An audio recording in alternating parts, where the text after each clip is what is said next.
Bonjour à tous, Julien Portfolio. Alors aujourd'hui, on va regarder ensemble une proposition de loi de Monsieur Sotti, donc de la droite non gauchiste, de démocratiser le PEA, le plan épargne en action, le rendre plus accessible et permettre de supprimer, de faire des modifications considérables et importantes qui vont le rendre encore plus attractif et qui vont permettre aux Français de prendre conscience que il faut investir pour aller chercher sa liberté financière ou au pire pour sa retraite. Et l'objectif, c'est de que investir n'est plus un amusement, c'est plus un loisir. Il faut que vous en preniez conscience.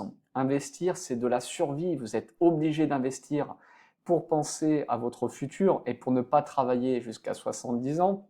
Vous avez d'un côté un État qui est surendetté où nous avons une dette hors bilan à 7500 milliards d'euros, d'une part, et d'autre part, vous avez une démographie qui ne sera pas suffisante pour renouveler le stock d'actifs et pour payer les pensions à horizon 20 ans. Donc il faut que vous en soyez conscient. En plus, on est dans un pays qui est en faillite. Donc c'est-à-dire que les pensions de retraite seront minimum et il faut que vous vous preniez en charge et que vous investissiez tous les mois. Vous le savez, vous êtes sur la chaîne de l'indépendance financière, donc je vous tanne à chaque vidéo pour investir. Mais si je fais ça, c'est pas pour vous vendre des produits, c'est pour que vous puissiez ne pas travailler jusqu'à 70 ans, pour que vous soyez indépendant financièrement, et puis pour que vous pouviez vivre avec vos revenus passifs. En l'espèce, pour moi, c'est fait. Je vis avec mon portefeuille de dividendes en Espagne, donc j'ai quitté la France pour l'Espagne. Mais là, avec le PEA qui est attractif, écoutez, je vais peut-être revenir. Je vous avoue, je vais peut-être revenir. Donc, tout dépend de l'application de la section 899 du Beautiful Act. Mais regardez, si jamais je dois liquider tous les stocks US que j'ai en portefeuille à cause de la surtaxe, donc le taux régulier à 15%, plus la surtaxe Trump, on est à 30%. Dans ce cas-là, ça vaut le coup d'investir sur des titres européens, de revenir en France et de payer uniquement 17,2% de CSG. En fait, l'Espagne est intéressante pour moi fiscalement, puisque vous avez effectivement l'accord de non-double imposition qui est similaire à celui de la France. Mais si la France ou l'Espagne a subi une surtaxe de 15% sur les dividendes, bah écoutez, on va liquider et il va falloir réaffecter les actifs US que j'ai en portefeuille, il va falloir les réaffecter sur des actifs européens et sur des actifs chinois, AHK, des actifs canadiens. Bon, écoutez, j'ai un plan B. Dans tous les cas, vous savez que la loi va être votée ou pas par les sénateurs US le 4 juillet, donc je vous ai préparé ça. J'ai mon plan de secours avec des titres, des ETF canadiens distribuant des ETF AHK, et puis on va jeter un œil également à ce qui se passe en Europe pour pouvoir optimiser la fiscalité, puisqu'effectivement, si on subit un prélèvement à la source, donc de 15 plus 15, ça fait 30 plus l'imposition espagnole ou française, hein, c'est la même chose, donc française ou espagnole, on va pas être taxé à 45-50%. Donc les investissements US distribuants, je dis bien distribuants, vont perdre tout leur intérêt. Et donc, si vous investissez aux US, il faudra vous concentrer sur les growth stocks, sur les stocks de croissance. On s'entend bien sur les Max 7, etc. Bon, sur les dividendes de Google à 0,50%, il n'y a pas de problème. Allez-y. De toute façon, la croissance du stock sera répercutée grâce au rachat d'actions. Donc, il y aura pas un dividende élevé sur des gros stocks là-dessus. Alors, donc on va aller droit au but. Donc, proposition de loi. Donc, Monsieur Ciotti, donc ça c'est tout chaud, hein. Ça sort le 24 juin 2025. Donc, la France fait face à un triple défi industriel. Bon, je vais vous passer tout le baratin. Alors, la France ne dispose pas d'un véritable fonds souverain à la hauteur du besoin, à l'instar du fonds souverain norvégien. Fonds souverain norvégien qui est d'un montant de 1500 milliards d'euros, qui a été créé en 1998. Ce qui fait que la retraite des Norvégiens est largement couverte par le fonds souverain. Il n'y aura pas de problème pour eux. 98, 2008, 2018, imaginez, ça fait 25 ans qu'il existe ce fonds souverain. La Norvège est un pays riche, contrairement à la France qui prend toujours les décisions tardivement. Alors, ne nous emballons pas trop vite, c'est un projet, c'est une proposition de loi. Il faut que l'ensemble des députés gauchistes valident cette mesure et vous savez comment ça se passe, hein. Il n'y a aucune certitude que ça soit validé. Mais bon, on va regarder ensemble le détail. Donc la faiblesse de leurs capitaux propres rend les entreprises françaises moins à même d'absorber les chocs économiques. Ok, le système des retraites par répartition n'est plus viable dans sa configuration actuelle. Donc ça c'est bien, ils en prennent conscience que le système par répartition n'est plus viable et les mots sont forts. Donc c'est très bien, il y a une prise de conscience, d'accord? Ensuite, le dernier défi est l'affectation spécifique des Français pour les placements obligataires. Mais oui, les investisseurs, ceux qui ont du pognon en France, c'est les boomers. Les boomers dépendent d'argent public. Comme ils dépendent d'argent public, on prend aucun risque. On va sur les fonds euros, on va sur l'assurance vie. Pourquoi papy et mamie iraient prendre des risques? Ils ont leurs 3000 euros de pension. Pourquoi? C'est normal qu'ils aillent sur les fonds euros. Ils veulent prendre zéro risque. Par contre, effectivement, vous êtes jeune. Vous devez mobiliser votre argent sur des capitaux à risque, entre guillemets. Regardez, moi, j'ai un petit peu d'obligataire, hein. J'ai des obligations corporate en pétrolière, j'ai du Pemex et de l'Ecopet à 10% de rendement en USD. Bon, elle figure pas ici, donc j'ai un peu plus que ce qui est indiqué sur le portefeuille. J'ai plus que 565 000 $. Bon, vous avez l'euro-dollar en vente face, mais notre génération est obligée de prendre des risques. C'est pas le cas des politiques qui vivent d'argent public, donc qui ont des pensions privilégiées hors cadre, et c'est pas le cas des boomers aussi, d'accord?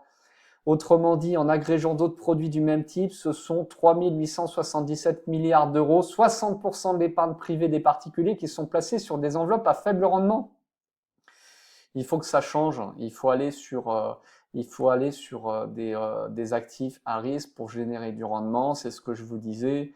Lorsque vous êtes lorsque vous êtes dans le cas d'une inflation à 2 chiffres, vous devez aller chercher du rendement. Vous avez mes vidéos sur l'indépendance financière sur ma playlist Indépendance financière. Abonnez-vous. Comment aller chercher 1 million en 20 ans, ETF plus Bitcoin. Ceci n'est pas un conseil d'achat. Les inconvénients de l'effet d'éviction, la compétition entre les produits financiers, ok, entreprises innovantes. Bon allez, trêve de blabla, on y va, on a résumé. Alors, qu'est-ce qu'il en est? Principaux points de la proposition de loi. Suppression du plafond de versement. Le plafond actuel de versement sur le PEA est fixé à 225 000 euros. Vous m'avez pas relevé la dernière fois, j'ai fait une erreur. J'ai fait une erreur et personne m'a souligné cette erreur, c'est-à-dire que effectivement, si vous avez un PEA plus un PEA PME, vous pouvez aller jusqu'aux 225 000. En l'espèce, c'est 125 000 plus 200. Donc, ça serait 225 000. OK, donc permettre aux épargnants, notamment les plus fortunés, d'investir davantage dans des actions via le PA sans limitation de montant. En fait, ils voudraient qu'il n'y ait plus de montant, vous imaginez, pour encourager l'investissement dans les entreprises. Maintien de l'exonération fiscale des plus-values et dividendes après 5 ans de détention, fusion des différents dispositifs PEA. Donc oui, effectivement, vous pouviez avoir le PEA PME et le PEA pour un montant total de 225 000. Vous n'avez pas relevé mon erreur la dernière fois. Objectif, simplifier le dispositif pour le rendre plus lisible, accessible, tout en conservant les avantages fiscaux. Donc ça, c'est bien, il n'y a plus qu'un seul PEA. PEA jeunes intégré pour encourager les jeunes à investir dès leur majorité, autorisation des retraits partiels sans clôture, modification des règles pour permettre des retraits partiels sur le PEA après 5 ans sans entraîner la clôture du plan. Donc ça, c'est très bien. Donc uniquement la CGCRDS, 17,2%. Alors attention, ne soyez pas naïfs, le revers de la médaille, si jamais il n'y a plus de plafond de versement, je pense, hein, je peux me tromper, c'est une hypothèse, mais ils vont relever la CSG-CRDS, ils vont peut-être vous mettre un 19, ça passe bien. On va pas mettre du 20%, mais on peut mettre un 19, passer de 17,2 à 19. C'est une hypothèse de ma part, mais vous imaginez, vous mettez un PEA à 600 000 euros pour générer du revenu passif? Écoutez, je vais faire mes valises, je vais revenir en France, Je vais chercher une petite maison au milieu de la campagne, il y aura personne pour m'emmerder, et puis on sera très bien, et on pourra parler français. Qu'est-ce que vous en pensez, non? Bon, on va pas s'emballer quand même, hein. Autorisation des retraits partiels sans clôture, modification des règles pour permettre des retraits partiels sur le PEA après 5 ans. Les retraits partiels n'empêchent pas de nouveaux versements, donc ça c'est très bien. Objectif, offrir plus de souplesse aux épargnants qui pourront utiliser une partie de leur épargne sans perdre les avantages fiscaux. Éligibilité des titres non cotés, extension de l'éligibilité aux titres non cotés, actions de société non listées en bourse, du private equity, ou dans le cadre du PEA, sous réserve qu'il respecte les critères d'éligibilité, siège social dans l'UE. Bon, à voir ce que ça sera, ça. Soutien et financement des PME et start-up non cotées, donc du private equity.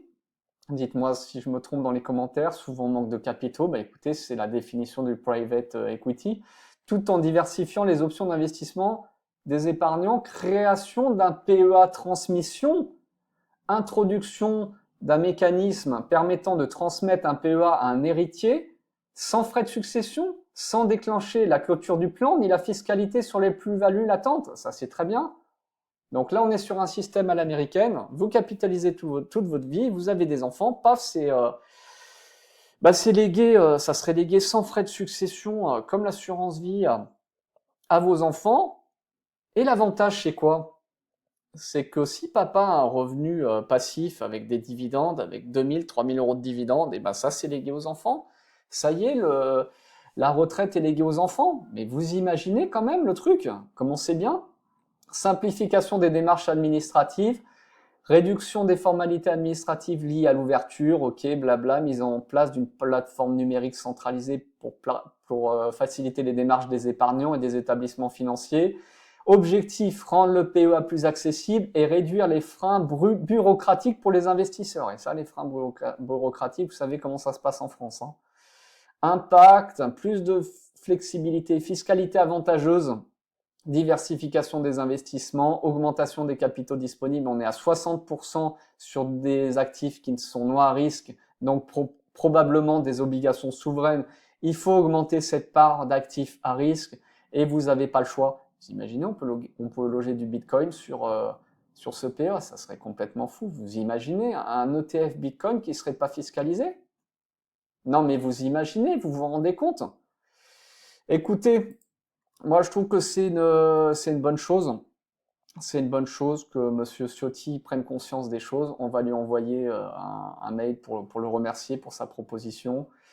Écoutez, c'est très bien, et effectivement, bah, ça pourrait clairement engager un retour en France. Effectivement, si la fiscalité est avantageuse que dans les autres pays européens, pourquoi ne pas revenir? Dites-moi, je me pose la question. Voilà, dites-moi ce que vous en pensez dans les commentaires.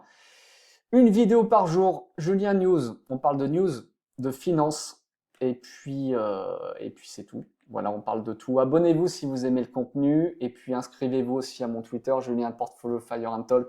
On vit avec son portefeuille de dividendes en Espagne pour le moment. Bonne journée à vous.